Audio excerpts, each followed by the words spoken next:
Jodi a nou ansam avè tout moun, kap gade show a, nou do bienveni avè every one of us is watching the show today.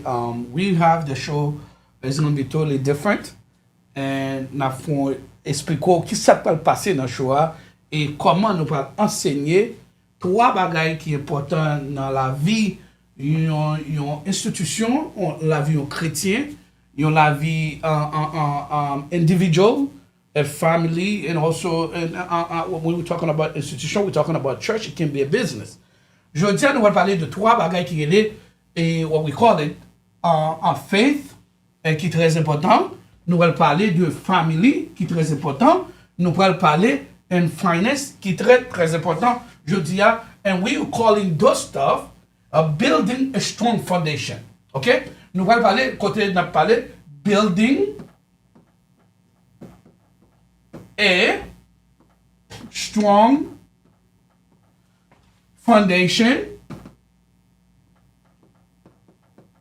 Ok? Nous jouons 3 parties ça, yo. Nous jouons faith, nous sommes supposés la loi, la foi, famille, nous avons finance. Ok?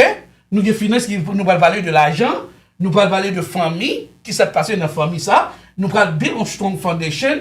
Et je dis à vous, welcome avec tout le monde. C'est 3 pillars. Nous allons parler de nous-mêmes. Bagay ça est très très important dans la vie au monde. Ok? Là, parler de building a strong foundation, nous parlons strong life. Nous build a strong life. Ok? La vie au monde est important. Ok? Et deuxièmement, nous parlons encore strong communauté. Communauté a besoin strong, ok? Très important. The community. Parce que people is very important and community is very important, ok? C'est ça fait nous parler de faith, ok? Nous parler de famille, nous parler de finance, building a strong foundation. Premièrement, nous talking about the people and life. Parce que the lifestyle is very important, the people is very important. C'est ça fait nous allons dive to it, nous allons apprendre comment la situation ça y est. Pour nous connaître comment la foi vient, comment le fait venir. Ok? Premièrement, nous devons connaître why is faith. Ok? Ça, c'est le premier bagage. Nous allons parler qui ça? La foi est. This is the faith. Ok? Why? Why faith come first? Nous devons connaître pour qui ça la foi vient avant. Parce que nous joignons ça dans Hébreu 11, Hébreu 11, ok? Verset 6, qui ça le dit? Il dit, without faith, it is impossible to please God. Without faith, it is impossible to please God. Parce que si nous pas la foi, nous pas qu'à please bon Dieu. Ok? Même si nous pas la foi tout, même dans le niveau de relation, dans le niveau de l'église, dans le niveau de côté passé, si pas la foi ça, without faith, it's impossible to please whether it's God, whether it's to please people, ou est-ce que nous là, l'important. Nous besoin connaître ça. Parce que, please ça, faith is a God foundation for everything else. Ok? Pour quelle raison? Without faith is impossible. The word is impossible. Ok? Is impossible. Même dans le niveau Mario, madame, l'ika impossible si pas la foi dans moun ça. Mais je fais comme ça. Si pas la foi dans moun ça, ou kapaka, et fait ça, l'ika pas exercise. En nous présent, faith in God is very important. Faith in God is very important. Comment very important ça? Qui sont jeunes ou jeunes décision. Decision, ok? Decision is very important.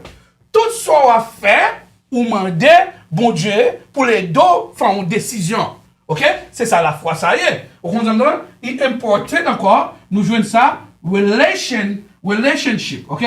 Relationship, ok?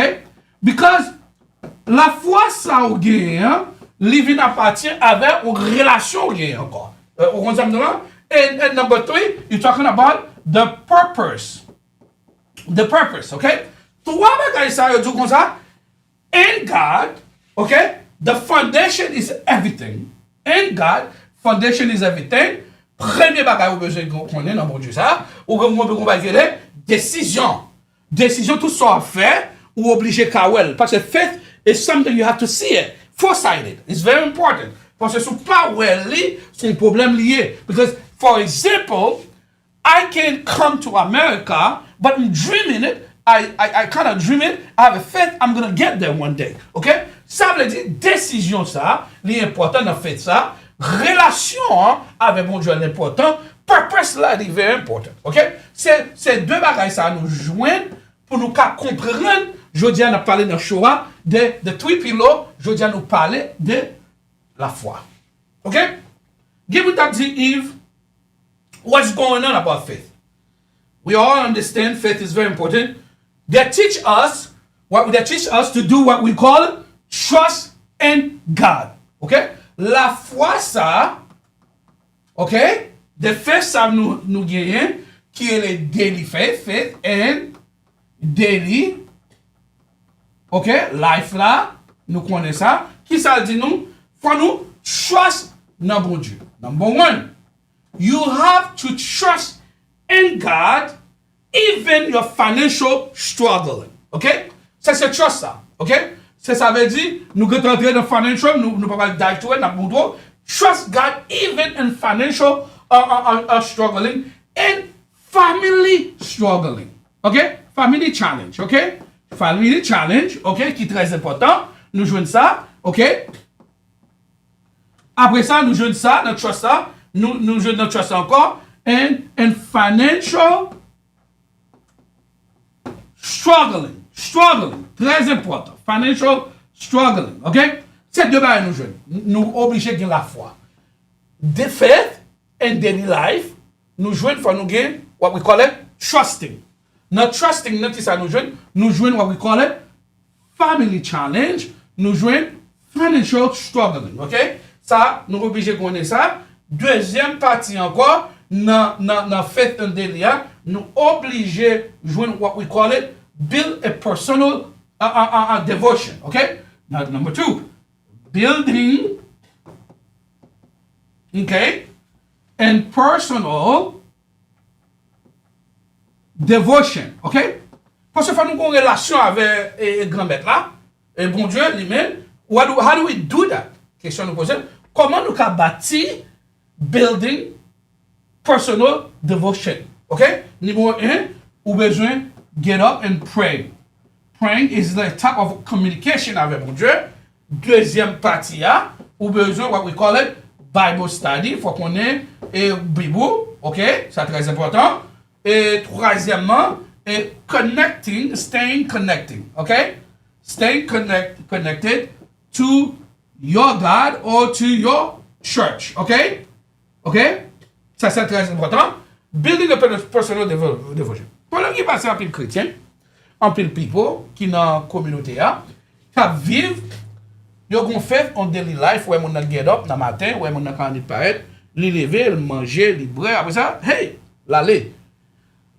Okay, it's good. I'm not saying it's not good, but trusting in God is very important, and building a personal devotion, là, lever premier bagaille, ou faire, ou lever, ou prier, là, fin prier, ou comme ça, when you finish praying, tu sorti, ou lis Bible, ou comme ça, or you connected with God, or you connected with church, or your people, your family, and all those stuff. Parce que, il y a des gens qui lisent la Bible d'abord, après ça, prier. But one of the things I want you to know today, qui est très important, ok? Qui est très important, nous allons parler de fait ça. La foi ça, n'a parlé, fait ça, n'a parlé qui est très important. Nous allons dive to it pour nous expliquer qui ça aussi posé faire, ok? Dans la foi, nous avons trois bagailles, nous voulons montrer ou même. Si vous êtes connaître, welcome. Si vous êtes connaître, bienvenue. Ou encore. Premier bagage ou besoin qu'on est dans la foi, ou besoin ou un bagage qui est listen. It's three L's. OK? Listen. Numéro 2, learn. OK? Numéro 3, lead. This is one of the things I tell people. Sous pas listen, ou pas apprendre, Si vous pas apprendre, ou pas qu'à lead. And I even know in my family, I teach them that because in 3 things you need to know: listen, learn, and lead. One of the reasons why I said listen, learn, and lead is very, very important. On est obligé d'apprendre bagay ça. Parce que any institution qu'on tu aller, il y a des gens qui aiment parler vite. Depuis you parle avec elle, depuis on pose une question, and they're already questions. They're already willing to talk. They're willing to say whatever is coming in their mouth. But listen to me.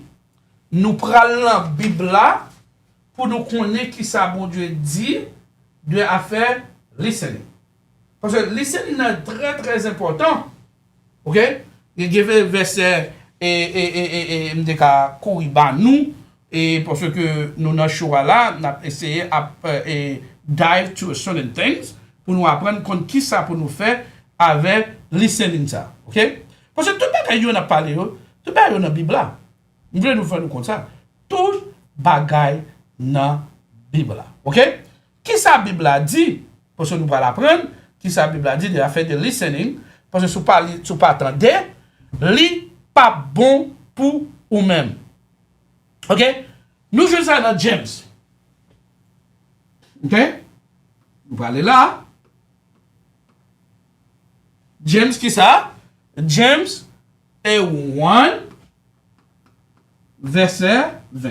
Après, nous avons James et Jacques. Jacques 1er, verset 19 avec 20. Et qui ça le dit? Jacques dit comme ça, my dear brother. Ça veut dire, Jacques a adressé avec mon amour, il dit comme ça, take note of this. Okay? My dear brother, okay, something like that, take note of this. Everyone should be quick to listen. Everyone. Okay? Everyone supposed to, okay, to listen. Pourquoi ça, James dit everyone? Ça veut dire adresser ni moi-même, ni vous-même. Et deuxième bagage, James parlait slow to speak. Okay? C'est ça le parler. On a parlé de listen, learn, and lead. Everyone should be quick to listen. Vous entendez? OK? Slow to speak. Qui ça encore dit? Slow to be angry. OK? To be angry. Gen moun de vous parler avec, li fâché right away. Par exemple là, slow to be angry. That's it. Becoming angry. OK? OK? Non, à nous essayer use verbe là plutôt. OK? À nous essayer use verbe là plutôt. Becoming angry. OK? Si Bible a parlé nous, il dit nous comme ça. Jacques 1er verset 19 avec 20, il dit comme ça, everyone supposed to be number 1 to be quick listening. OK? Faut qu'attendre. Premièrement, Jacques adressé slow to speak and slow to be angry. For a man engaged does not bring any righteousness life. Parce que you never give me metaphor du cas jeune. L'homme doit entendre. Ça veut pas tant d'entendre. Ou ka di un mot, ou va quitter me dire sentence là, ou mal interprété. Car oui, de un côté, nous parlons au monde et on nous parlait qu'on haïtien mais politique. De vous commencer à parler avec haïtien politique, haïtien keep going on some about. One of the things I when grand moun haïtien la plupart là dedans c'est depuis on pas être quoi jeune, on pas l'état d'eau. Il faut commencer à parler, continuer. On dit ben, see, that's the problem. Ou à parler, ou pas même tant moins qui ça me dit, après ça, vous avez couillé avec la sentence. Je suis obligé de respecter l'opinion, parce que vous êtes grand monde, et pour commencer à parler, je ne vais pas attendre. Je dis, it would be very nice, mais avant, supposer qu'on common of listen to each other. Même Moïse, attendez bon Dieu. Même prophète, attendez bon Dieu. OK? Si moun qui t'a marché avec bon Dieu, tendez bon Dieu, Et moi, avant, you have to listen to me.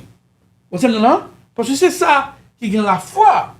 Donc, nous-mêmes, dans le problème nous gagnons avec bon Dieu, nous parlons étranger bon Dieu. Depuis, on bagaille qui est excited about nous courir. Nous courir avec elle. Là, nous courir avec elle, nous connaissons we get there. But even though bon Dieu va un message, nous pas attendre. Parce que c'est ça qui vient de passer. Là, la foi, ou tendez, ou qu'à apprendre. OK? Learning is very important. Là, je parle avant, je apprends de vous-même, ou apprendre de moi-même.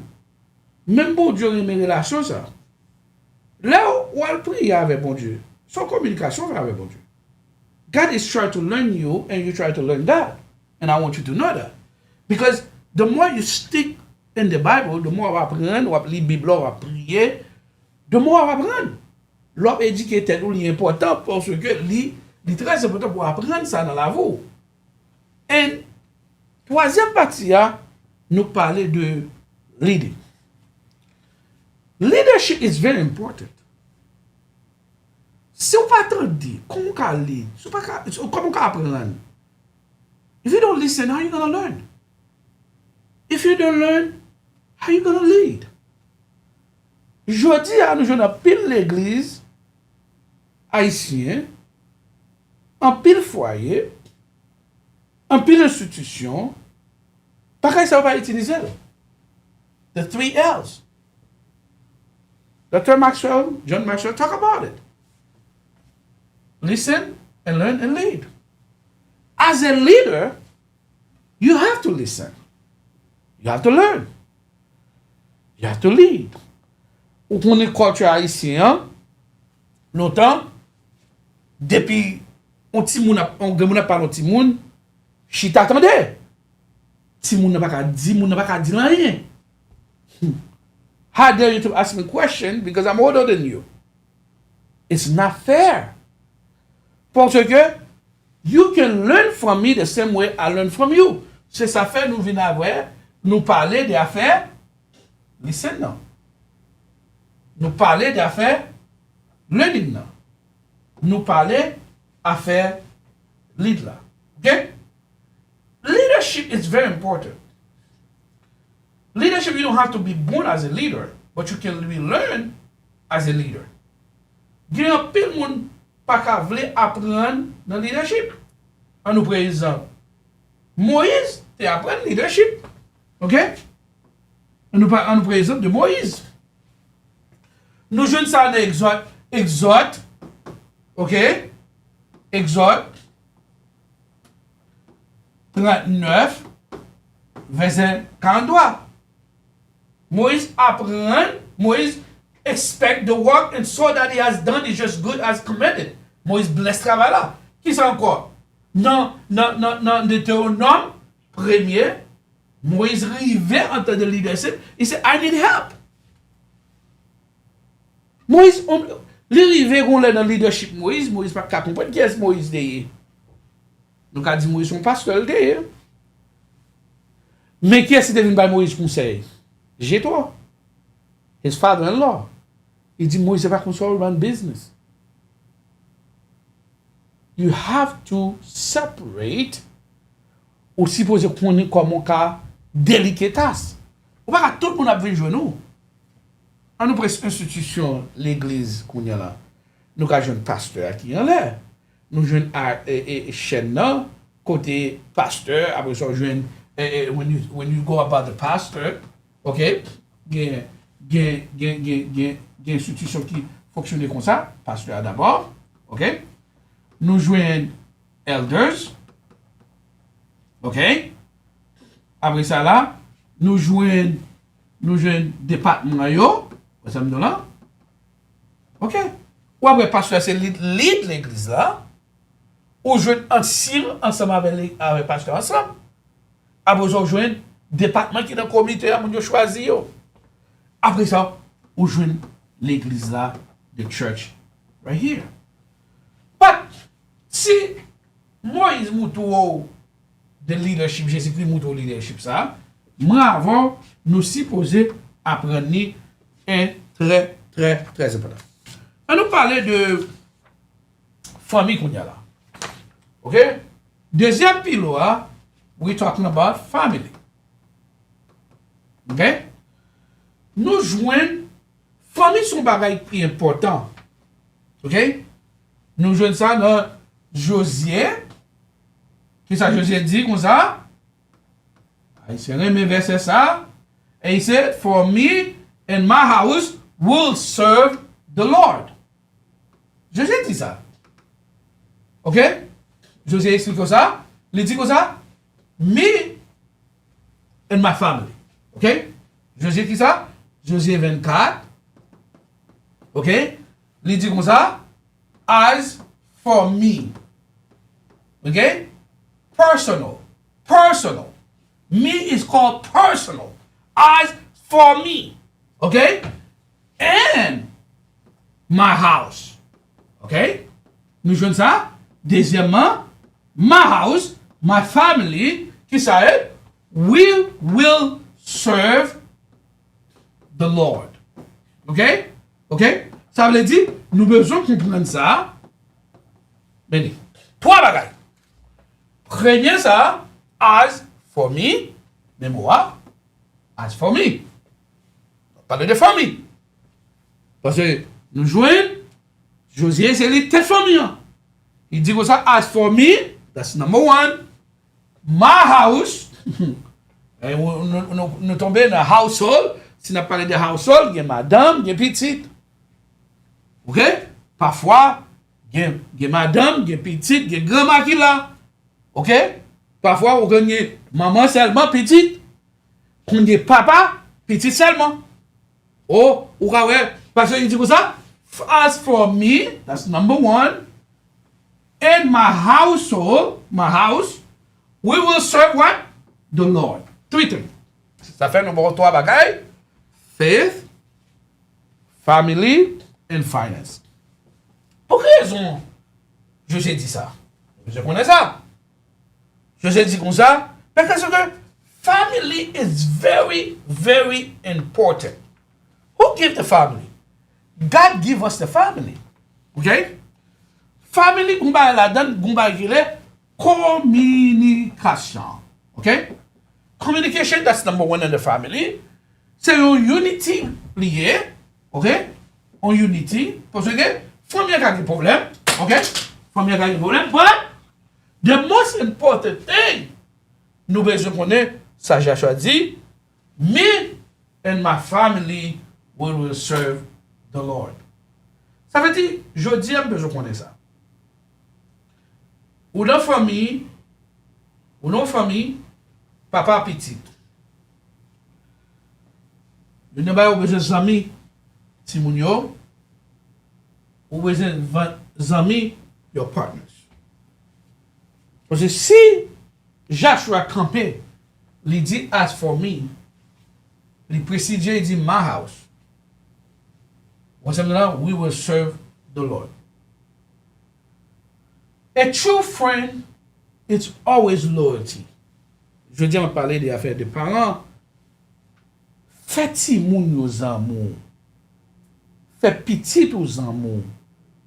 Faites maou aux amours.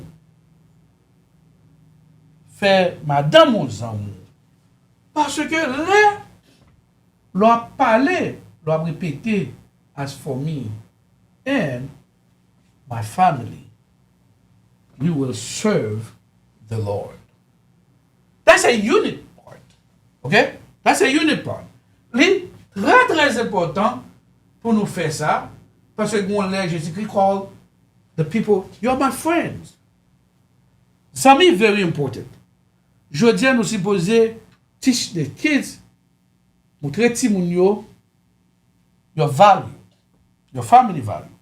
And par exemple, je dis à nous qu'a dit, Haïti crasé, et ça, nous exilés. Moi avant, nous t'es qu'à aller. Et pour nous connaître comment, pour nous mener Timounio dans le pays, pour appeler ouais, pour ta ouais. Comment tout bagaille yoy. Parce que je dis à m'a dit nous ça. Si je dis à moi avant Quand les États-Unis, c'est parce que bon Dieu a un plan pour moi avant. On est là? Il y a un plan pour moi avant. On est là? Il est très très important pour bon Dieu aider moi avant. Ok? Pour bon Dieu aider, ok? Faut qu'on attende, faut qu'on apprenne, faut qu'on lead. Même dans le niveau famille, you need to listen, you need to learn, you need to lead. Joshua has to listen to God in order for him to learn, in order for him to lead the people. Si Joshua pas attendait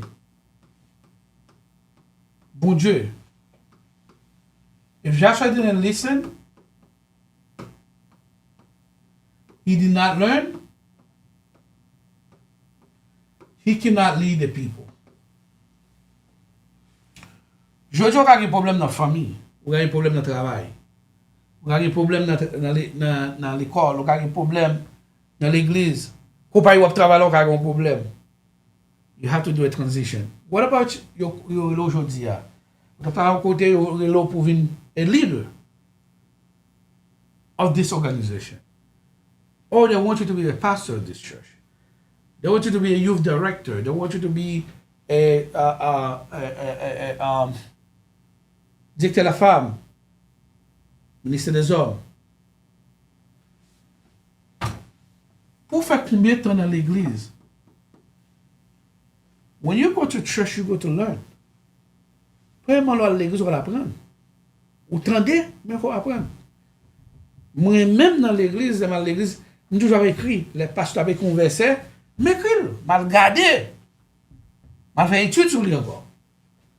Si Joshua pas listen, he pas learn, mes amis, Joshua pas capable lead people, non? He could not do it. C'est ça fait, les Joshua dit comme ça, me and my house, we will serve the Lord. Kounya la, an nou apren konen nan fami sa, nou gen bagay pou nou apren de li men.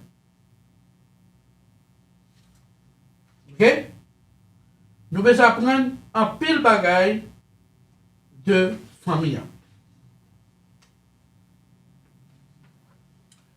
Même Bible a dit comme ça dans Proverbe 1 verset 5, let the wise listen add to the learning. C'est qui est important. Si Bible a parlé when the wise is talking, we have to listen. Right now, we are going to dive to the family. On va entrer deep entrer dans famille ça. Inside of the family, nous jouons trois bagailles. Nous jouons what we call it caring. Et ça nous jouons encore? Nous jouons communication. Okay? Number 3, nous jouons commitment. Okay? Let's dive to caring. Dans la famille, nous avons papa, nous avons madame. Tous deux jouent un rôle différent dans la relation, dans la famille. The caringness, les proverbes, bon Dieu, expliquer comment maman supposée agir dans la famille. Nous joignons et montrer papa comment supposé agir.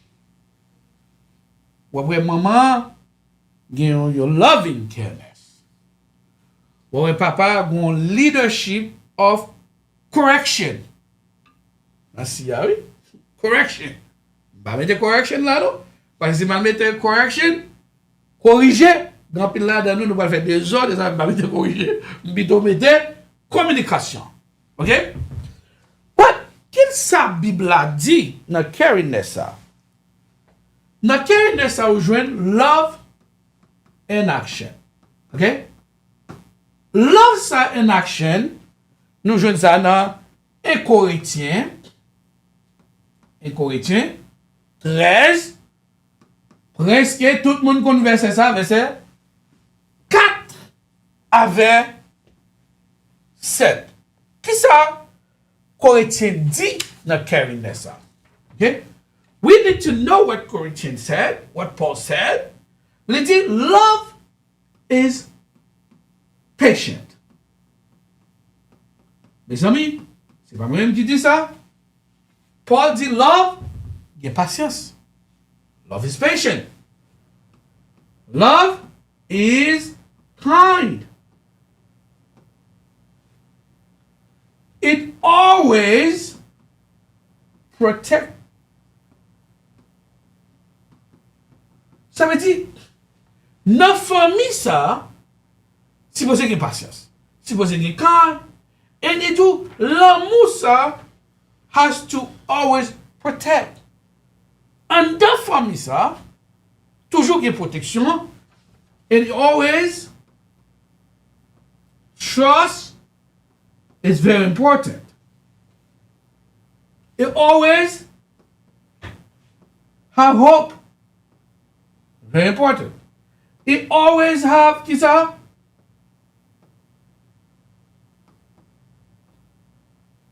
Perseverance. Okay? Nous jouons en de Carrie Nessa. Love is in action. Nous connaissons maman qui a l'amour pour petite li.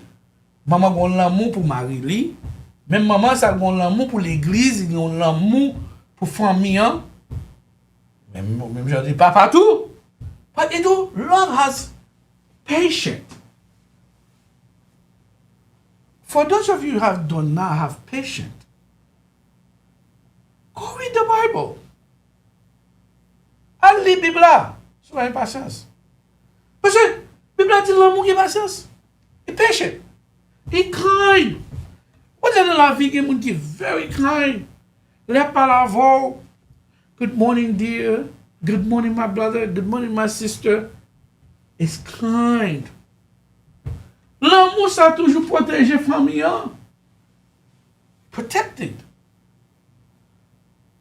Qui sont papa? Papa, job, c'est sécuriser la famille. Maman, c'est sécuriser la famille tout. There's a protection. There's a trust. You have to build trust in the family. Build the trust with the kids. Always be hope. Toujours gain hope, n'a pas ici quand même, toujours gain hope, si vous allez à l'école, toujours gain hope. Ap toujours gain hope. Toujours gain hope. Ap toujours gain hope. Toujours gain perseverance. Oh, I can't fail. Dans la relation, l'autre l'a sauté tomber, dit levez. We have to focus. That's what we're talking about. Perseverance. In love, Carrie Nessa, qui in action, nous joignons encore, ma répéter. Love is patient, it's kind, it's always protected, always trusted, always hope, always perseverance. Ça veut dire, il y a 4 éléments dans Carrie Nessa qui gagne. Nous avons 2 aspects qui sont patient, nous avons Kyla, et puis nous avons 2 ça, c'est 2 pilotes. Patient and kind. L'autre 4 là, c'est tonton. C'est fondation. Les protéger, qui trust dans la relation, qui futur, qui hope, qui perseverance. Mes amis, nous continuons avec notre famille encore. Notre famille, nous joignons communication. Okay? Now, communication, sir, is very, very important. Dans la communication, on va écrire for build trust. OK? Ouais, trust répète en pile. Through honest talking. Nous avons deux aspects. Nous avons deux aspects qu'on a là. Faut nous voir ça. Dans la communication, il faut qu'on trust. OK? That's number one. For gain honest talking. OK? Numéro deux. OK? Let's dive to it right now. Gen moun la parler dans une relation où elle parlait hash. Mais réponse pour vous. Mais l'évangile nan well. Proverbe 15 verset 1er. Bible a dit a gentle. Let me remember. A gentle what? Answer. Okay, je viens de teach. A gentle answer. Okay? Turn qui ça? Turn away. And wrath. Okay? W-R-A-T-H. Okay? A gentle answer turn away wrath. Okay? But, it said, it's how you do but. Every time when you see that, it said, a harsh. Aïe. Moun qui a parlé, you know, who est moun qui anger, au raisonnement. Ok? On va faire ça pour nous car j'en m'avais écrit. On va faire ça pour nous.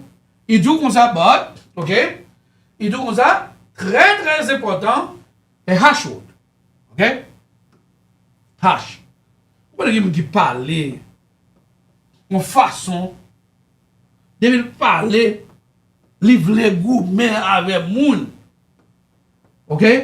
Ça met tout ça dans la Bible là, et stir up, qui ça? Anger. Ok? Nous avons utilisé deux mots. Ok? Et j'ai dit, answer. Pourquoi nous n'avons pas la voix? Thank you. À cause de ça, je vais changer ça. I really appreciate it. Ok? Si vous n'avez pas la voix, thank you dear, thank you for the advice. Employé n'a pas la voix, same thing. Même leadership n'a pas la voix, pasteur dans l'église, mon leader de travail, dans toute institution. Gentle answer. OK? Harsh words. Ne va pas avec mon amour toujours. Vle modo. Pourquoi dis mon come on? That's how you talk. Yes, that's how I talk. You do not talk like that. You are killing yourself. Gentle is very important. Okay? Gentle answer is very important. When you harsh people, you make people upset. One thing I know about Rick is never you see this guy get upset. You always be gentle. Listen. I don't know if you learn or lead, but he always listen. Rick is calm down. I like Rick for that. You know what I'm saying? Because this is what we call communication. Okay? Gentle. In family, okay? In family, we need to have communication. Number one, open talk. Openly. Okay? That's important. Number two, listen carefully. Okay? And number three, and resolve problems peaceful. Okay? Now for me, ou besoin de ça là. Ou besoin de talk openly, ou besoin de listen carefully, ou besoin de resolve problem peaceful. Bien vous parlez peaceful, la même la resolve problem là. La resolve problem là, take it or leave it. Okay? But today I'm telling you in the family, depuis famille divisée, société divisée, c'est ça fait famille c'est head société a. Nous besoin famille united today. Nous Les familles yo mettez ensemble, on famille supposée tendez open parler openly avec petit ou avec partner ou même travail. Dans business, dans l'église. Listen careful. C'est pas parce que boss Go la m'a une étude différente de boss et management. OK? OK? C'est pas parce qu'on est in the head, on pas attendre des monde. Resolve problem peaceful. Jodi and I want you to know the most important thing in life. Là où il y a la foi, famille, il y a foi ça. OK? Puis là, nous entrons dans la finance. OK? Oui, F. OK? Je tiens nous allons parler de finance. Qui est very important. Parce que l'important pour moi avoir nous gagnons une attitude qui est très très important côté nous ka aider nous ka manage la vie. Money it's matter in the relationship. Money matters. Even in the Bible. Okay. Money matters. Why money is matters? God cares about how we manage money. God cares how we budget, how we saving, how we give. Nothing else, money matters in the Bible. Haïtien, gon moi dit ou pas courir de l'argent. Bon, là, m'a vu nos études sur ça. Salomon, the richest man in the world. Par exemple, il est arrivé dans bien Salomon. Salomon dit, après bon Dieu, l'argent répond tout problème. After God, money answers all the problems. Do not let people fool you, tell you that money is a problem, money is the root of evil. Lack of money is the root of evil. Pour ça, on a tué moun. Pour ça, on a volé. Pour ça, on fait ceci là-bas. Lack of money. Reverse it. Lack of money make people do bad things. Si ça fait bon Dieu, mais nous, pour ça, Jésus-Christ a pris disciples, 12 disciples. Puis il faut disciples de grenades. Don't let people fool you. Peter has a lot of money. Là, Jésus-Christ dit, Peter, suive-moi. Peter était fâché. Avant, eh ben, Jésus-Christ a une mauvaise réponse. Et Jésus-Christ, il posait béni Pierre avant pour le faire que je gagne pile l'argent la carrière avant de le suivre. Mes amis, do not let people fool you. They misinterpreted the Bible. And we're going to die to it. Okay? God itself, that's number one. He cares how we manage money. Aïe, aïe, aïe. Bon Dieu cares. The word nous change, nous a parlé de famille, cares. How we manage money, premier bail bon Dieu fait, nous gagner, it's called budget. Okay? That is very important. Budget is the key. Number two, bon Dieu m'a dit nous faut nous faire saving. Number three, we have to give.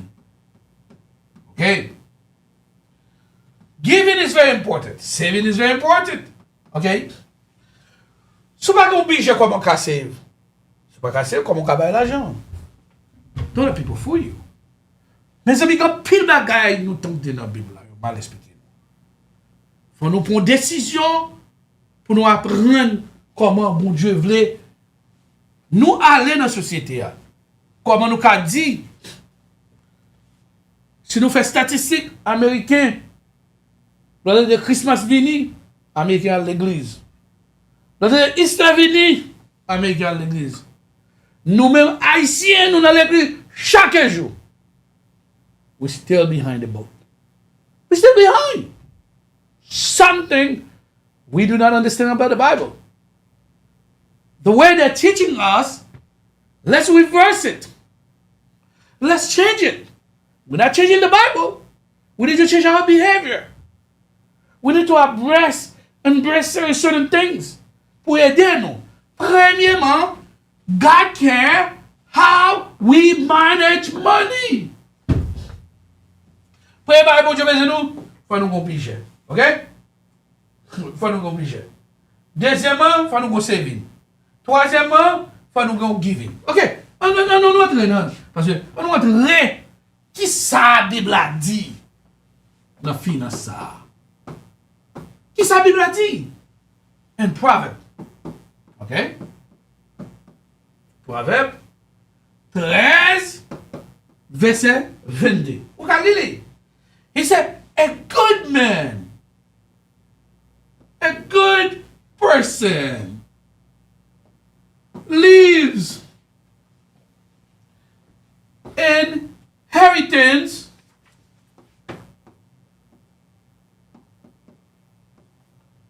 for their children. Aïe, aïe, aïe.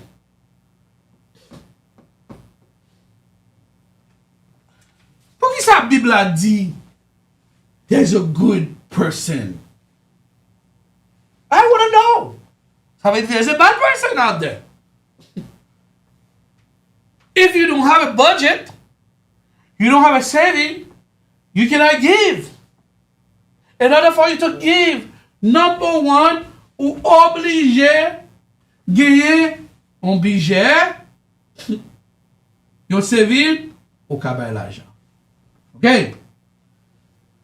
In the Bible, God dit ça, Proverbe dit ça, Salomon dit ça, a good person leaves inheritance. Inheritance means wealth, guys. Okay? Bible dit ça. My Bible told me that. He said, a good person, a person leaves, les amis qui étaient bien derrière, pour petit en petit. Quand il y a qui sont qui étaient derrière? Are you living a headache? Qui sont qui étaient derrière? Ok? Allons continuer. Go back here, na finance. Go back here, healthy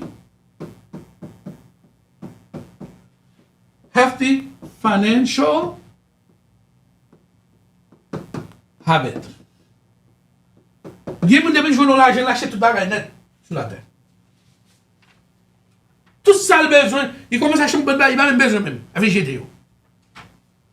But remember, God cares about money. Premier bagay qui passe, a healthy financial habit, living according to your needs. Your needs. Acheter caille son bagay qui est important, on va expliquer nous ça. Ça veut dire qu'on va pas acheter caille, bon Dieu a venu, bobine.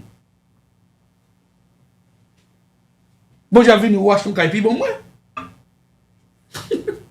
On n'a pas de combien de figures, pas acheter caille. Mes amis, tout le monde tire au oui. Faut me courir, parce que I have to go fast. Parce que you have to honoring God with what? Dimna. Oh, offering. Yesterday, dans l'autre côté, pas dit côté d'aller, gon set up parler l'église mal, il dit comme ça, mon yo prend dimna va faire rien. Il dit say instead of say that. Il a dit l'église ça. Et puis ça dit pas de monde ça va le dem. Il dit première fois dans la vie on a parlé l'église mal. Parler pasteur mal. Pas répéter l'église, il a parlé domination, il a parlé mal. On come on, oui. Come on, Jim, even you don't understand. Mes amis, Jim n'a offre n'importe. You have to pay. Gen moun ki di sou pa pay, Jim nan, yap tu, bon Dieu yap tu yo. Mes amis, n'a bay mon to mother this. Don't do that to them. That's not nice. Leave it to God. God will kill you if you don't pay tithe offering. Okay? And I encourage people to pay it. Okay? Planning for a future education. Okay? Future education, and nous continuons nous courir avec show. Nous gagnons investment. Education is number 1. Investment number 2. And business number 3. Mes amis, pour qui veut moun tap nou rentrer dans business. Educate yourself with nous va dive to it, oui. Investir dans tête tout, nous va dive to it. Faire business. On ça faire Haïti te grande puissance, Haïti te rôle était grande puissance parce que Haïti te qu'on a produit. God is a God of production. Parce que bon Dieu créé ciel là, créé terre, il dit mais ça fait. Et même donc bon Dieu travaille 6 jours. Il y a des gens qui travaillent 3 jours même, he doesn't do anything. Sleep. How could you do that? Aïe aïe aïe. Production. Bon Dieu créé nous pour nous produire. Okay? Let's go to it. Okay? Non finance,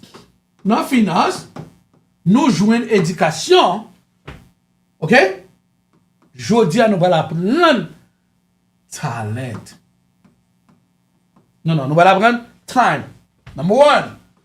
Nous allons apprendre time. Ok? Très, très important. Dans finance, ça, faut nous apprendre ça. Ok? Nous allons apprendre par ça, yo. Oh, I was sorry. Ok? Nous commençons avec talent. Talent equal education. How you want to have a talent ou pas vle à l'école? People, you just don't understand God. Education equal to talent. Pour ça, Jésus, il t'a choisi disciple. Monsieur, tu as talent. All the people for you. Peter was a businessman. James was a businessman. Okay? Talent. Okay? I'm not going to go dive to it again because I'm not going to show. Troisièmement, time. Okay? Time. On n'a pas perdu temps li. Time is investment. Your time is investment. You waste your time. You have 24 hours a day. You have 168 hours a week. You waste that time. On va le faire l'argent. Time equal investment. On continue encore. Okay? Treasure. Okay? Treasure. Equal business, equal l'argent, money, c'est ça lié. Faut que vous n'ayez pas menti. Treasure equal money, ou à l'école, ou pour un degré, ou à travail, lorsque travail, ou fait l'argent. In the business world, you're talented, and you get the degree, and you spend, you invest in your business, and your business wealthy. Mes amis, je vais dire ça. On nous parle de finances. Education is very important. On communauté chrétienne carré qui sont une communauté à parler. Communauté pas parler côté. The community is not going anywhere. Don't let people fool you. The community is not going anywhere. But les communautés are talented. The Haitian community are talented. When the Black American talented, what's happening? Tout le monde veut aller derrière nous. Qui ça moun besoin? Pas besoin nous. C'est parce que nous pas talented. C'est bluff n'a pas de bail. We don't want to go to school. We don't want to learn. nous devons copier sur le monde seulement. Là, nous copions sur le monde comme nous aller. C'est ça fait le parler. Talented equal education. Jesus went after Peter, and he said, Peter, XYZ. Peter ballon réponse, has my talent, Jesus? I've been fishing all day. How come you tell me how to fish my business? How come you tell me how to run my business? Ay. Peter said, man, slow down, Jesus. You do what that's what I do in life, man. I run my business. And Jesus said, Peter, calm down. I know your talent. I know your education. He said, let me give you some time. Just give me a chance, Peter. I'll show you something. Il dit, Peter, allez. Non. Peter said, c'est juste ça. Comme on dit, you said, I'm going with you. We're talking about time. Peter said, I am going to invest some time with you, but do not disappoint me, Jesus, because I'm going to, I can, hit you back, man. Let's call about, Peter was a ghetto, man. You know what I'm saying? You know, say, yo, man, don't play with my emotion because I still have my ghetto style fishing, man. Peter said, hey, Jesus said, let's go. We're talking about time. When Peter get to the board, Jesus said, follow me. He said, throw your net. We're talking about time right now, investment. Peter following the time, and he said, throw your nets. That's, yeah. And when this come, the treasure come. Peter, the Bible said, the net about to chiller. Net la trop poisson. Peter called his friend. Come over here, my friend. Come to get the blessing. Come to get the blessing. The business is flowing money. Oh, there's honey. There's fish for 2 years. There's fish 1 month. There's fish for 3 months. Mais c'est bien qu'il y a des gens fool you about that. Abdou parle de l'argent. L'objet l'argent qui s'en fait. Qui est Salomon qui dit après bon Dieu l'argent répond tout pour. Parle de l'argent comment faire payer lumière. Parle de l'argent comment faire payer cala. Parle de l'argent comment courir machine non. Comment faire payer gloire. Jesus, God call us to work. Pas que nous Abdou. Ça seulement pas tuer le monde pour l'argent. $1 But you gotta go after money. It will attract to you. If you love money, it will love you. If you hate it, it will hate you. Mes amis, to wrap it up right now, and I'll give you my story. Invest wise is very important. Nous allons mettre dans la Bible même, nous allons mettre comment on can spend time. But today I want you to know that a family who decided to have faith in God. A family who decided to caring. And the family need to have finance. We all know about faith is listen, learn, and lead. The 3 people. We know the family is caring,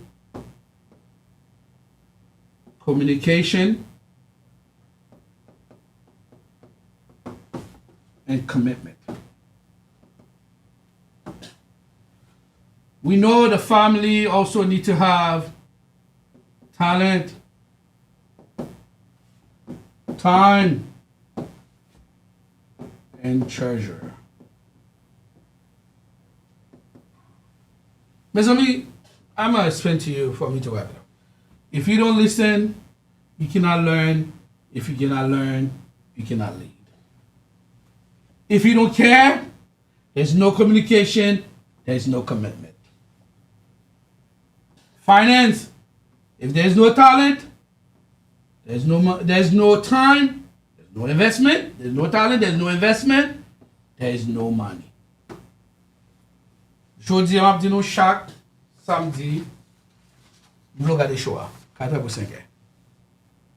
And I want you to know we are here for you. If you have any questions, please call us. We want to help you. The same way we help you, we help ourselves. Faith, family, and finance. It's in your house.